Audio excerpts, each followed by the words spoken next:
তো মানুষের দায়বদ্ধতাটা মেটাতে আমাদের সক্ষমতা কাজে লাগানোর ক্ষেত্রে আমাদের কোনো সংকীর্ণতা নাই। তো আপনারা মূল জায়গাগুলো আমাদেরকে চিহ্নিত করে দেন। যথেষ্ট বাংলাদেশের রাজনীতিতে সংস্কার নিয়ে এসে একটা সুস্থ রাজনীতি সৃষ্টি করা, কিন্তু এই যে আপনার দুরাত্মার ছলের অভাব নেই। যদি প্রফেসর ইউলিসের সরকার ব্যর্থ হয়, সর্বনাশ হয় বাংলাদেশে। তারপরে 45 মিনিটে বসকা বাসকে নিয়ে আব্বাকে মাগো খেয়ে তো হবে এবং তারা সশরীরে এটিকে পর্যবেক্ষণ করবেন এবং একটি নির্ধারিত ডেটের ভেতর তারা আমাদেরকে প্রতিবেদনটি জানাবেন। যারা জুলাই হত্যাকাণ্ড করেছে অবশ্যই বাংলাদেশে তাদের বিচার হবে, অবশ্যই তাদের বিচার হবে। হাসিনার ফ্যাসিবাদের বিরুদ্ধে বিদ্রোহ করেছিলাম। বাংলাদেশে যে ইসলামোফোবিক ন্যারেটিভ চলছে মিডিয়া এবং সাংস্কৃতিক জগতে, তার বিরুদ্ধে বিদ্রোহ করেছে সরকারের আমি 1996 সালে যখন প্রথম তত্ত্বাবধায়ক সরকার ছিল, তখন আমি অর্থ ও পরিকল্পনা মন্ত্রণালয়ের দায়িত্বে ছিলাম। আওয়ামী লীগ জাতীয় পার্টিকে ন্যূনতম 3টা নির্বাচন থেকে বঞ্চিত করতে হবে। নির্বাচনের আলোচনার সাথে আওয়ামী লীগ জাতীয় পার্টি এবং 14 দলের রাজনৈতিক ভবিষ্যৎ কি হবে। বছরে যে ভয়াবহ একটা ফ্যাসিবাদী রেজিম হলো, এইটা ফ্যাসিবাদী ব্যবস্থা কায়েম করতে হলে সম্মতি। সেই সময়ে বিএনপি দেশের সামনে, দেশের মানুষের সামনে 27 দফা, পরবর্তীতে 31 দফা উপস্থাপন করেছে। আমাদের মৎস্য ভবনের অপোজিট সাইডে আন্তর্জাতিক মাতৃভাষা ইনস্টিটিউট, বাইরে থেকে কোনোভাবে বোঝা যাবে না যে এটা একটা ডিজিএফআই এর সেফ হোম। আমরা ওই সেফ হোমে বসে বসে দেখেছি যে অনুকরণ, প্রভুভক্তি বন্ধ করা উচিত আমাদের। ইতিহাসকে ভুলিয়ে দিচ্ছে মানুষকে, যেন মনে হচ্ছে 1952 সন থেকে শুরু হয়েছে। 52 সন মিথ্যা নয়, 71 সন মিথ্যা নয়। ডোনাল্ড ট্রাম্পের যে ট্রাম্প কার্ড, সেই ট্রাম্প কার্ড এখন পর্যন্ত উনি প্রয়োগ করেনি। উনি কেবলমাত্র কয়েকটা টুইট দিয়েছেন। তো মানুষের দায়বদ্ধতাটা মেটাতে আমাদের সক্ষমতা কাজে লাগানোর ক্ষেত্রে আমাদের কোনো সংকীর্ণতা নাই। তো আপনারা মূল জায়গাগুলো আমাদেরকে চিহ্নিত করে দেন এবং এনবিআর যে ব্যবস্থাগুলো নিয়েছে, এই ব্যবস্থাগুলোর ফলশ্রুতিতে কিছু সুযোগ দ্রুতই তৈরি হয়েছে, চিহ্নিত হয়েছে। কিছু সুযোগ তৈরি হওয়ার ক্ষেত্রে, কারণ এটা একটা গতিশীল বিষয়। এই গতিশীল বিষয়ে আপনারা যখন জানেন, যখন জোয়ার ভাটা, এই দুইটা জিনিসই একটা সময়ের পরিক্রমায় ঘটে। সো এই সময় পরিক্রমাটার জন্য আমরা আশা করি যে ধরনের মূল্যস্ফীতি ঘটেছে বাজারে, আলুর ক্ষেত্রে দুঃখজনকভাবে অনেক মূল্যস্ফীতি ঘটেছে। সো এটা নিয়ন্ত্রণে আনার জন্য কিছু তাৎক্ষণিক পদক্ষেপ এবং কিছু দীর্ঘমেয়াদী পদক্ষেপ আমরা নিচ্ছি এবং ইনশাআল্লাহ আপনারা এর ফল পাবেন। মাননীয় উপদেষ্টা, একটা বিষয় হয়, সেটা হচ্ছে যে যেসব সিন্ডিকেটের কথা শোনা যায়, এগুলাকে দমন করার জন্য এখনকার যে চলমান কার্যক্রম, অর্থাৎ ভোক্তা অধিকারের অভিযান বা শুল্ক প্রত্যাহার, বলা হচ্ছে এগুলো করলে হবে না, আপনাদেরকে আরো কঠোর হতে হবে। আরো কঠোর কেন হচ্ছে না সরকার? কারণ এখন তো আর কোনো রাজনৈতিক সরকার, এখন তো যথেষ্ট কঠোর হওয়ার সুযোগ। Absolutely right. কিন্তু আপনি যখন একটা সিন্ডিকেটের কথা বলছেন, তার মানে একটা মুষ্টিমেয় লোক এই কাজে সংযুক্ত আছেন। প্রশ্নটা হচ্ছে যে উত্তর একটাই, অধিকতর বাণিজ্যিকভাবে ইনক্লুড করা, মানুষকে আরও অনেক মানুষকে এর সাথে সংযুক্ত করা। তো আমাদের প্রচেষ্টা বাণিজ্য মন্ত্রণালয়ের পক্ষ থেকে আমদানির বিভিন্ন শুল্ক, বিভিন্ন বাধাকে মানে দূর করে আমরা আরও অধিকতর লোককে সংযুক্ত করতে চেষ্টা করছি। অফকোর্স এই ধরনের ব্যবসায় সংযুক্ত তো আর কালকেই হয়ে যাবে না। সেটার জন্য একটা প্রক্রিয়াধীন একটা বিষয় এবং আমরা আশা করছি এই উদ্দেশ্যেই আমরা মাঠ পর্যায়ে ভ্রমণ করছি। আপনাদের মাধ্যম দিয়ে ব্যবসায়ীদেরকে আহ্বান জানাচ্ছি, আপনারা সংযুক্ত হন, আরও বেশি প্রতিযোগিতামূলক ব্যবস্থা তৈরি করুন। আইনগতভাবে আরেকটু কঠোর হওয়া যায় না? আইনগতভাবে কঠোর হওয়ার জন্য ভোক্তা অধিকার যথেষ্ট এঙ্গেজ আছে এবং আমরা এই ব্যাপারে যত আইনি কাঠামোগুলো আছে, এই কাঠামোগুলোকে আমরা বিশ্লেষণ করছি এবং এই কাঠামোগুলোকে আমরা আরও কত বেশি কার্যকরীভাবে ব্যবহার করতে পারি, সেই ব্যাপারে আমরা আজকে রাতেই ভোক্তা অধিকারের ডিজির সাথে আমার এবং সচিব মহোদয় এবং টিসিবির চেয়ারম্যান, আমরা আজকে রাতে এই ব্যাপারটা নিয়ে আমরা বিশেষভাবে বসছি যে আমরা যে পদক্ষেপগুলো ইতিমধ্যে গ্রহণ করেছি সেগুলোকে বিশ্লেষণ করা এবং এর পরবর্তীতে কী কী পদক্ষেপ আমাদের নেওয়া উচিত, কী কাজ করেছে, কী কাজ করেনি।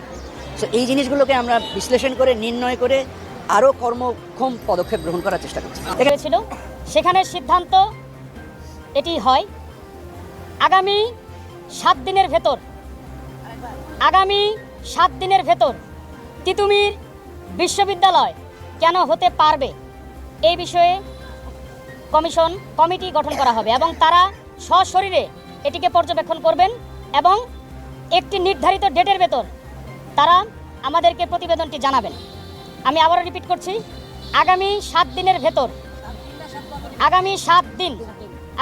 দিনের ভেতর তিতুমির বিশ্ববিদ্যালয় কেন হতে পারবে যৌক্তিকতা এবং সার্বিক পর্যবেক্ষণ করে তারা একটি নির্ধারিত ডেটের ভেতর আমাদেরকে এটি জানাবেন। আমরা এই আশ্বাসে আজকে আমাদের কর্মসূচি সেখান থেকে কর্মসূচি শেষ করে চলে এসেছি।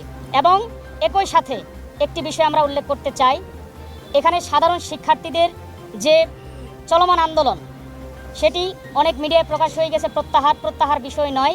আমরা আপাতত রাষ্ট্রের প্রতি সম্মান রেখে, রাষ্ট্রের আইনের প্রতি সম্মান রেখে রাজপথ থেকে আমরা সরে আসছি। তবে পূর্ব ঘোষিত বারাসাত ব্যারিকেড টু মহাখালী যে কার্যক্রম আমাদের চলমান, সেটি তিতুমির বিশ্ববিদ্যালয় গঠিত হওয়ার আগ পর্যন্ত চলমান থাকবে। এবং এই আন্দোলন এখন আমরা ক্যাম্পাস কেন্দ্রিক কাউন্সিলিং এবং আমাদের সাধারণ ছাত্রদের সচেতনতামূলক প্রত্যেকটি প্রোগ্রাম আমাদের ক্যাম্পাস কেন্দ্রিক হবে। আগামী 7 দিনের ভেতর যদি কমিটি ঘোষণা করা না হয়, যদি আজকেও গত দিনের মতো আমাদেরকে একটি অযৌক্তিকভাবে শুধুমাত্র ডেকে নিয়ে গিয়ে সান্ত্বনাবাণী শোনানো হয়, আগামী 7 দিন পর আমরা আবার আমাদের পূর্ব পজিশনে ফেরত যাব।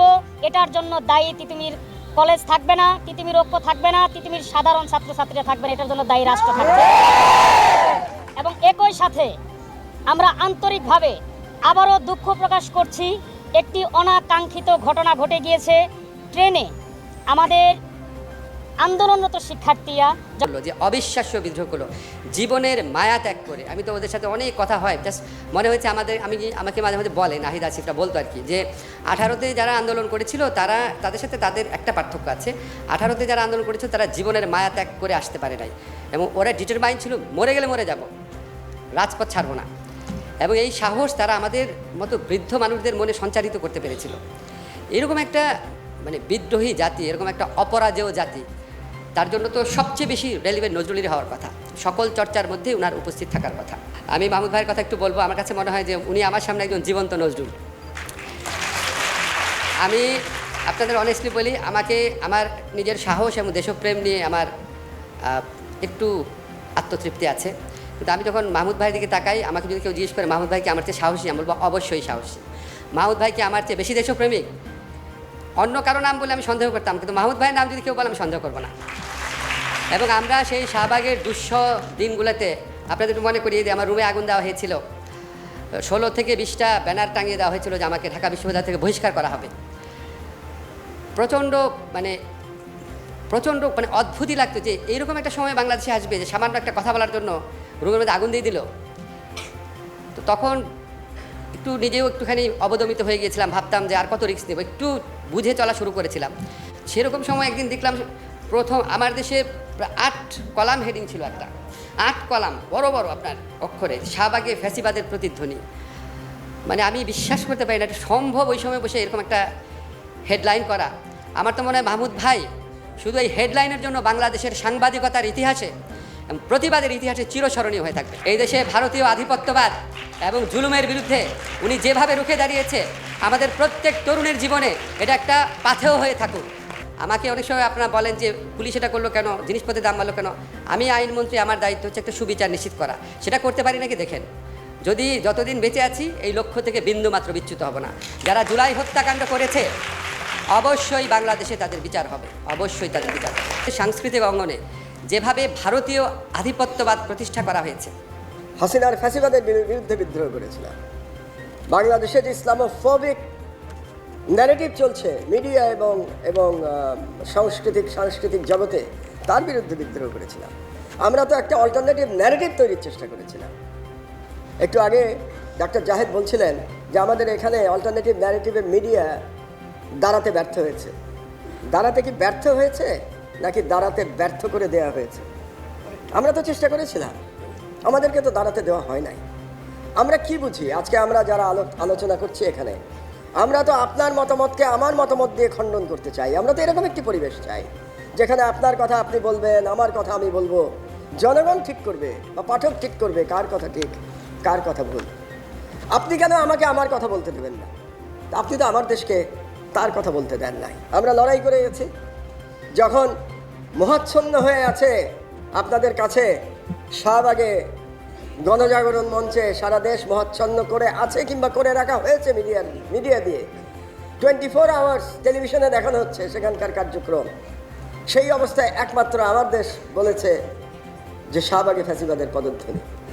আজকে আপনারা সবাই বলেন ফ্যাসিবাদের কথা, সবাই বক্তৃতায় বলেন, সেদিন কিন্তু আমাদের পাশে কেউ আপনারা এসে দাঁড়ান নাই। এটাই বাস্তবতা। এটা বাস্তবতা। এবং এবং কোনো কোনো পত্রিকায়, লিডিং পত্রিকায় আমার দেশ বন্ধ হওয়ায় এবং আমি গ্রেফতার হওয়ায় আনন্দ প্রকাশ করা হয়েছে। দিনের পর দিন টক শোতে বড় বড় দিকপালরা ডিফেন্ড করেছে শেখ হাসিনাকে যে আমার দেশকে বন্ধ করা কেন সঠিক কাজ ছিল। জুলাই বিপ্লবের ফলে একটা সুযোগ এসছে, যে কোন সুযোগটা আমরা চাই? আমরা তো চাই না কোনো মিডিয়া বন্ধ হোক, এটা আমরা চাইতে পারি না। আমরা চাই সবার যেন কথা বলার সম অধিকার থাকে। আমরা কথা বলবো, কাউকে যেন গায়ের জোরে, যেভাবে আমার দেশকে বন্ধ করে দেওয়া হয়েছিল, 11 বছর ধরে বন্ধ রাখা হয়েছে, এরকমভাবে যেন কেউ কোনো বন্ধ নেই। এবং মজার কথা কি জানেন, 11 বছর পরে এখন আমরা লড়াই করছি আবার পত্রিকাটা চালু করবার, কিন্তু সমাজ থেকে, রাষ্ট্র থেকে, সরকার থেকে যে ধরনের সহযোগিতা আমরা প্রত্যাশা করি সেটা কিন্তু এখনো পাচ্ছি না। নানা রকম বাধা আমাদেরকে অতিক্রম করতে হচ্ছে। সেই সময়ে বিএনপি দেশের সামনে, দেশের মানুষের সামনে 27 দফা, পরবর্তীতে 31 দফা উপস্থাপন করেছে। অর্থাৎ বিএনপির যে চিন্তা দেশকে নিয়ে, দেশের ভালো কিছু নিয়ে, বিএনপির যে চিন্তা দেশের মানুষের ভালো কিছু করার জন্য, এই 31 দফাই হচ্ছে তার সবচেয়ে বড় প্রমাণ। কারণ অনেক আগে আমরা দিয়েছি, এখন হয়তো অনেকেই অনেক কিছু বলতে পারে। অবশ্যই যারা যেটি বলবেন, আমাদের এখানে নিচে লেখাই আছে 31 দফার মধ্যে যে, এবং আমরা বারবার বলেওছি যে 31 দফা যে শুধু 31 দফায় থাকবে, এটি যে চেঞ্জ হবে না তা না। এর ভিতরে যদি ভালো কোনো বিষয়, যদি ভালো কোনো প্রস্তাবনা আসে, অবশ্যই আমরা সেটি গ্রহণ করব। অবশ্যই সেটির আলোকে, সেটি সকলের কাছে গ্রহণযোগ্য হলে, সেটির আলোকে আমরা যদি রাষ্ট্র পরিচালনার দায়িত্বে থাকি, সেটির আলোকে অবশ্যই আমরা দেশের পলিসি গ্রহণ করব। এটি প্রস্তাব সকলের কাছে, সকল মানুষের কাছে। কেউ যদি ভালো কিছু দেন, অবশ্যই আমরা তা গ্রহণ করব। এই 31 দফা কিন্তু আমাদেরকে মাঠে নিয়ে যেতে হবে। 31 দফা শুধু আজকে যারা আপনারা আছেন এই ঘরের ভেতরে সীমাবদ্ধ থাকলে চলবে না। এটি মানুষের জন্য, একদম প্রান্তিক লেভেলের মানুষের কথাও কম বেশি এখানে আছে। কাজে এই কথাগুলো প্রান্তিক লেভেলে নিয়ে যেতে হবে। এবং কে নিয়ে যাবে? হ্যাঁ, আজকে আমরা এখানে আলোচনা করেছি, আমি মিডিয়ার ভাইদেরকে দেখতে পাচ্ছি, নিশ্চয়ই ওনারা কিছু কভার করবেন, ওনারা ওনাদের মতো করে জানাবেন যে আমরা কি আলোচনা করেছি, কি উপস্থাপন করেছি। কিন্তু দায়িত্বটা তো আপনাদের প্রত্যেকের। আমরা জনসভা করে মানুষকে এটি বলবো না, বরং আমরা ছোট ছোট ছোট ছোট উঠান বৈঠক করব, গ্রামে গ্রামে করবো, ইউনিয়নে করবো, ছোট ছোট উঠান বৈঠক। এক কথায় জ্যোতি কোথায়, আপনাদেরকে সেই প্রস্তুতি নিতে হবে। আপনাদেরকে উঠান বৈঠক বলতে যে কালচারটি আমাদের রাজনীতিতে আছে, আমাদের দলের নেতাকর্মীরা বিভিন্ন পর্যায়ে বিভিন্ন সময় করে থাকেন, সেই উঠান বৈঠকের প্রস্তুতি নিতে হবে। মূল দলের নেতৃত্বে অঙ্গ সহযোগী সংগঠন সকলে মিলে ভাগ হয়ে টিম টিম করে আপনাদেরকে যেতে হবে। জনগণের রাজনৈতিক এবং অর্থনৈতিক মুক্তি দুটোই দরকার। তাহলে যেই সংস্কারই করি, যাই করি আমরা, কোনোটিই কাজে লাগবে না। অর্থাৎ রাজনৈতিক মুক্তি কি? রাজনীতির ভাষায় যদি রাজনৈতিক মুক্তি বলি, তাহলে হচ্ছে অ্যাকাউন্টেবিলিটি বা জবাবদিহিতা তৈরি করতে হবে। যার যা ইচ্ছা করে চলে যাবে সেটি করা যাবে না। সেটা যেই হোক, সরকার হোক, বিরোধী দল হোক, যে কোনো রাজনৈতিক দল হোক, রাজনৈতিক কর্মী হোক, পৌরসভার চেয়ারম্যান হোক, কাউন্সিলর হোক, মেম্বার হোক, যেই হোক না কেন, প্রত্যেকের একটি জবাবদিহিতা থাকতে হবে জনগণের কাছে। জনগণ যখন জানতে চাইবে কেন এই জিনিসটা হলো, কেন এই জিনিসটা হলো না, কেন ফেরত দেয়নি, তখন আমাদেরকে একটা সেফ হোমে নিয়ে যাওয়া হয়। সেই ফোনটা এখনো আছে কিনা আমি লোকেশন দিচ্ছি, সেটা হচ্ছে যে আমাদের মৎস্য ভবনের অপোজিট সাইডে আন্তর্জাতিক মাতৃভাষা ইনস্টিটিউট। বাইরে থেকে কোনোভাবে বোঝা যাবে না যে এটা একটা ডিজিএফআই সেফ হোম। বাইরে থেকে মনে হবে এটা পরিত্যক্ত বাড়ি, কিন্তু আপনি যখন ভিতরে প্রবেশ করবেন দেখবেন সেখানে মডার্ন এমিনিটিস সব কিছুই সেখানে অ্যাভেলেবেল, কনফারেন্স রুম রয়েছে, সব কিছু রয়েছে। সেখানে আমাদেরকে সন্ধ্যাবেলায় নিয়ে যাওয়া হয়। দেন পরবর্তী 2 দিন আমাদেরকে সেখানে মানে আটকে রেখে যত ধরনের ফোর্স করা যায়, ভার্বালি, ফিজিক্যালি, যত ধরনের। এবং রাষ্ট্রে এমন কোনো আইন প্রয়োগকারী সংস্থা নেই যারা আমাদের সাথে ওই সেফ হোমে বসে নাই। এবং মেন্টালি যত ধরনের টর্চার করা যায়। একবার আমাকে বলে যে সার্জি হয়ে গিয়েছে, সুতরাং তুমি যদি রাজি না হও তাহলে তোমার ভবিষ্যৎ তুমি দেখবা। এবং আমরা সেখানে মিডিয়ার ভূমিকাতে পড়ে আসছে। আজকে আমরা মিডিয়াকে দেখছে সব জায়গায়। আমি মিডিয়ার উপরে প্রচন্ড পরিমাণ ক্ষুব্ধ, ওই মিডিয়ার প্রতি আমার ক্ষুব্ধতার জায়গাটা কোথায় সেটা আমি একটু পরে বলছি। এবং সেখানে হচ্ছে আমাদেরকে ক্যারিয়ার সেটেল করে দেওয়ার কথা হয় যে দেখো এখানে যে প্রত্যেকটা মানুষ মারা যাচ্ছে সবগুলোর দায়ভার কিন্তু তোমাদেরকে নিতে হবে, সবগুলোর দায়ভার। কিন্তু আমি আসিফ নাইদের সাথে আমাদের যোগাযোগ হয় না, কারণ আমাদের ফোন ছিল না। আমরা বারবার চেষ্টা করছিলাম আমরা যোগাযোগ করবো, আমরা কোনোভাবেই তাদেরকে আমরা সংযোগ করতে পারছিলাম না। তা আমাদেরকে বারবার বলা হচ্ছে যে বিদেশে, এবং আমাদেরকে বলা হচ্ছে যে দেখো তোমরা যদি সেটেলমেন্টে আসো, তোমাদের যে ক্যারিয়ার, ওই ক্যারিয়ার হচ্ছে আমরা সেটেল করে দেবো, তোমাদের বিদেশে বলো, দেশে বলো, যাই বলো না কেন। এবং ওনারা আমাদেরকে বলছিলেন এই ভদ্রলোকের ক্যারিয়ার অলরেডি সেটেলড, কিন্তু আমরা কোনোভাবেই নেগোসিয়েশনে যেতে চাচ্ছিলাম না এবং আমরা কোনোভাবেই বসতে যাচ্ছিলাম না। তো সর্বশেষ আমাদেরকে ওই দিন আমি হাসিবকে নিয়ে আসি, কারণ আমি কোনোভাবেই আমি বিষয়টাকে যে কিভাবে অ্যাড্রেস করবো, তা হাসিব আমার সাথে ফোনে যোগাযোগ করে হাসিব নিয়ে আসে। হাসিব যেহেতু মাদ্রাসার স্টুডেন্ট ছিল, হাসিবের প্রতি আরো বেশি তাদের ক্ষোভটা বেশি ছিল। দেন সর্বশেষ স্টোরি শর্ট করি, সেটা হচ্ছে যে সর্বশেষ আবার ডিজিএফআই এর একদম পুরা যে টিমটা, ওই টিমটা ওখানে আসেন। ওই দিন হচ্ছে যেদিন আমরা পদ্মাতে যাই। তারপরে আমাদের কথা হচ্ছে আমরা সেখানে যাব, কিন্তু মিটিং করবো না, আমাদের যে দাবিগুলো আমরা সেই দাবিগুলো দিয়ে আসবো। সেখানে সার্জিস আমাকে বলে যে দেখো ওনারা যেহেতু বলছেন অনুকরণ, প্রভুভক্তি বন্ধ করা উচিত আমাদের। ইতিহাসকে ভুলিয়ে দিচ্ছে মানুষকে, যেন মনে হচ্ছে 1957 1952 সন থেকে শুরু হয়েছে। 52 সন মিথ্যা নয়, 71 সন মিথ্যা নয়, কিন্তু যখন আপনি তাকে তার গোড়ার পা দুটা কেটে দিয়ে বলেন এই হচ্ছে আমাদের ইতিহাসের শুরু, তাহলে আপনি যে অন্যায় করেন, এটা ইতিহাসের প্রতি অন্যায় নয়, এটা ভবিষ্যতের প্রতি অন্যায়। আমি বারবার একটা কথা আওড়াই, এক বিদেশি পণ্ডিতের কথা, যে ইতিহাস মোটেও অতীত নয়, ইতিহাস হচ্ছে বর্তমান। তবে বর্তমানে দাঁড়িয়ে অতীতের যেটুকু আপনি স্মরণ করেন সেটা ইতিহাস। তাহলে আপনি কোনটা স্মরণ করবেন, কোনটা স্মরণ করবেন না, এটা আপনি ঠিক করেন। জন্য বলে আমি নতুন বাংলাদেশে আমরা চাই আমাদের চিন্তার, গবেষণার, পড়াশোনার স্বাধীনতা। যার দ্বিতীয় কর্তব্য হচ্ছে, আমি বলবো এটা আমেরিকানদের কথা বলি, আমেরিকানদের যে সমালোচনা করা দরকার সেটা করলাম, কিন্তু 1945 সনের যুদ্ধ শেষ হবার পর আমেরিকানরা পৃথিবীর সামনে 4টি আদর্শ তুলে ধরেছিলেন। কি সেগুলো কি ছিল? Freedom of thought, freedom of religion and freedom from want, freedom from fear.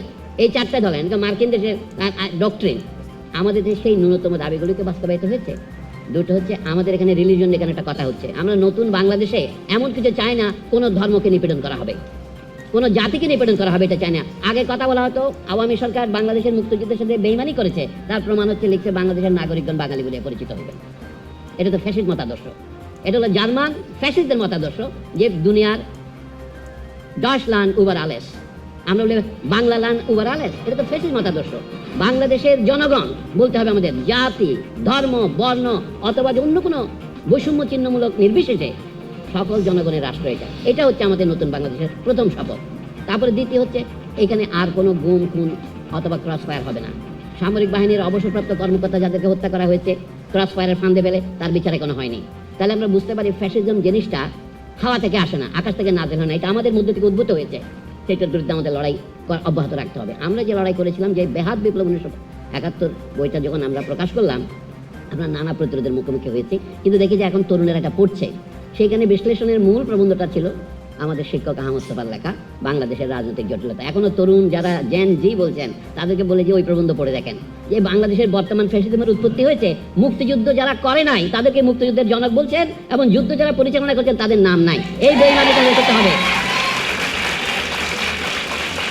আজকের বিকৃতি শুরু হয়েছে আমাদের যে ভিত্তি গোড়ার মধ্যে, ইতিহাসকে বিকৃতি। আরেকটা বলি, আর তারপরে 45 মিনিটে বসকা বাসকে নিয়ে আব্বাকে মাগো গিয়ে তো পৃথিবীর ইতিহাসে 2টা পলায়ন খুব অসাধারণ। একটা হলো লক্ষণ সেনের। লক্ষণ সেন সঙ্গে ডিএল রায় একটা কবিতা আছে, বলছে যে 17 তরুণ তুর্কি জবে পৌঁছিল এসে বঙ্গেতে, লক্ষণ সেন তো দিলেন ঝম্প কচু খেতে এক লম্পেতে।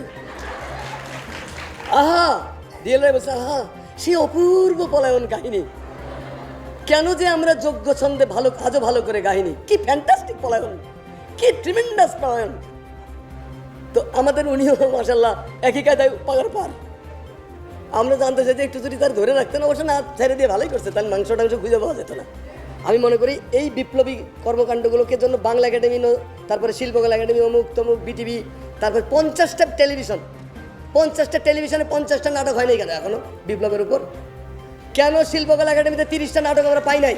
আওয়ামী লীগকে নির্বাচন থেকে দূরে রাখতে ছাত্র নেতাদের চাপ, রাজনীতি ও নির্বাচন থেকে আওয়ামী লীগকে নিষিদ্ধ না করা নিয়ে কিছুটা উদ্ভয় সংকটে পড়েছে অন্তর্বর্তী সরকার। জুলাই আগস্টের ছাত্র জনতার আন্দোলনের নেতৃত্ব দেওয়া ছাত্র নেতাদের আওয়ামী লীগকে রাজনৈতিক থেকে দূরে রাখার বিষয়ে অনড়। এদিকে বৃহৎ রাজনৈতিক দল বিএনপি কোনো নিষিদ্ধ করার পক্ষে না, বিএনপি তার সমমাননা দল চাচ্ছে দ্রুত নির্বাচন হোক। অন্যদিকে বৈষম্য বিরোধী ছাত্র আন্দোলন আওয়ামী লীগকে নিষিদ্ধ ও দলটিকে নিয়ে দূরে রাখার দাবিতে সোচ্চার। তারা নির্বাচনের আগে জরুরি সংস্কার কার্যক্রম সম্পন্ন এবং আওয়ামী লীগের রাজনীতি করার অধিকার আছে কিনা সেই প্রশ্নের সুহারা চান। ফলে অন্তর্বর্তী সরকারের সামনে অগ্রাধিকার নির্বাচন নিয়ে এক ধরনের চাপ তৈরি হয়। আওয়ামী লীগ আগামী নির্বাচনের প্রতিদ্বন্দ্বিতার সুযোগ দেওয়া হবে কিনা ভারতীয় গণমাধ্যম দ্য হিন্দুকে দেওয়া এক সাক্ষাৎকারে প্রধান উপদেষ্টা মোহাম্মদ ইউনূস বলেন, এটা ইতিমধ্যে আমাদের ঘোষণা করা হয়েছে। আমরা রাজনৈতিক দলের বিষয়ে সিদ্ধান্ত নিতে চাচ্ছি না, বিএনপি এটা করছে, বলছে সব রাজনৈতিক রাজনৈতিক দল অবশ্যই নির্বাচনের প্রতিদ্বন্দ্বিতা করবে। সুতরাং ইতিমধ্যে রায় দিয়েছে, আমরা দেশের একটি প্রধান দলকে উপেক্ষা করব না। গত সোমবার উপদেষ্টা সাক্ষাৎকালে প্রকাশিত হওয়ার পর আওয়ামী লীগ নিষিদ্ধ হওয়ার বিষয়টি নিয়ে আলোচনা এসেছে। সেই ক্ষেত্রে বিএনপির বাধা রাজনৈতিক অঙ্গনে এমন ধরনের কথা তৈরি হয়েছে। বৈষম্য বিরোধী ছাত্র আন্দোলনের নেতাদের অনেকে ক্ষুব্ধ প্রতিক্রিয়াও জানিয়েছেন। তারা আওয়ামী লীগ ও পুনর্বাসনের চেষ্টা প্রতিহত করতে দ্বিতীয় অভ্যুত্থানের হুমকিও দিয়েছেন। ছাত্র জনতার 5ই আগস্ট শেখ হাসিনার পতনের পর অন্তর্বর্তী সরকার গঠন থেকে ছাত্র নেতারা আওয়ামী লীগকে নিষিদ্ধ করার পক্ষে জোরালো অবস্থান ব্যক্ত করে আসছেন। এর মধ্যে 23শে আগস্ট আওয়ামী লীগের ছাত্র সংগঠন নিষিদ্ধ করার ঘোষণা করে সরকার। 15 বছর ধরে শেখ হাসিনার পদত্যাগ ও সুস্থ নির্বাচনের আওয়ামী লীগের বিরোধিতা করে এসেছে বিএনপি, কিন্তু আওয়ামী লীগকে নিষিদ্ধ করার প্রশ্নে বিরোধী সায় পাচ্ছে না। বৈষম্য বিরোধী আন্দোলনের নেতারা এর আগে আওয়ামী লীগকে নিয়োগ করা রাষ্ট্রপতির শাহাবুদ্দিনের অপসারণের দাবিতেও ছাত্র নেতাদের বিএনপি সাড়া দেয়নি। রাষ্ট্রপতি ইস্যুতে কেন্দ্র করে নতুন কোনো সংকট তৈরি হতে পারে, সেই আশঙ্কায় দলটি পথে হাঁটেনি বিএনপি সূত্রে জানা যায়। এখন প্রধান উপদেষ্টার সাক্ষাৎকালের মাধ্যমে আওয়ামী লীগ প্রশ্নের বিএনপির অবস্থানের কথা ক্ষুব্ধ প্রতিক্রিয়া জানিয়েছেন বৈষম্য বিরোধী ছাত্র আন্দোলনের জুলাই আগস্টের স্মৃতি ফাউন্ডেশনের সাধারণ সম্পাদক সার্জিস আলম। গতকাল মঙ্গলবার ভেরিফাইড ফেসবুক পেজে সার্জিস লেখেন, গণহত্যার বিচারের পূর্বে আওয়ামী লীগকে কোনো নির্বাচন অংশ দেব না, প্রয়োজনে দ্বিতীয় গণ অভ্যুত্থান করব। এই বিষয়ে বৈষম্য বিরোধী ছাত্র আন্দোলনের আহ্বায়ক হাসনাত তার ফেসবুক পেজে লিখেছেন, ছেলেদের রক্তের উপরে দিল্লিকে কিবলা বানিয়ে ক্ষমতার মদলে যাওয়ার চেষ্টা আকাঙ্ক্ষা জনগণের মুক্তি নিয়ন্ত্রণের সঙ্গে বিশ্বাসঘাতকতা। আওয়ামী লীগের পুনর্বাসনে যারা উদ্যোগ নেবে তাদের গণশত্রু হিসেবে চিহ্নিত করবে। আরও লেখেন, গণ অভ্যুত্থানের স্পিরিটকে যারা ধারণ করে, যারা গণমানুষের আকাঙ্ক্ষার প্রতিফলন ঘটাচ্ছে, তাই 24শে পরবর্তী আওয়ামী লীগ সরকার বিচার নিশ্চিত দাবি আওয়ামী লীগ রাজনৈতিক অঙ্গনে কোনো বক্তব্য দিতে পারে না। নাম উচ্চারণ না করলেও এমন বক্তব্য বিএনপির উদ্দেশ্য করে অনেক স্পষ্ট। এর দুইটি প্রভাবশালী ছাত্র নেতার এ ধরনের বক্তব্য বিএনপির উপর এক ধরনের চাপ বলে মনে করেন রাজনৈতিক মহল। এতক্ষণ আমাদের সাথে থাকার জন্য ধন্যবাদ। পরবর্তী আপডেট পেতে আমাদের চ্যানেলটি সাবস্ক্রাইব করে পাশে থাকা বেল আইকনটি বাজিয়ে রাখুন।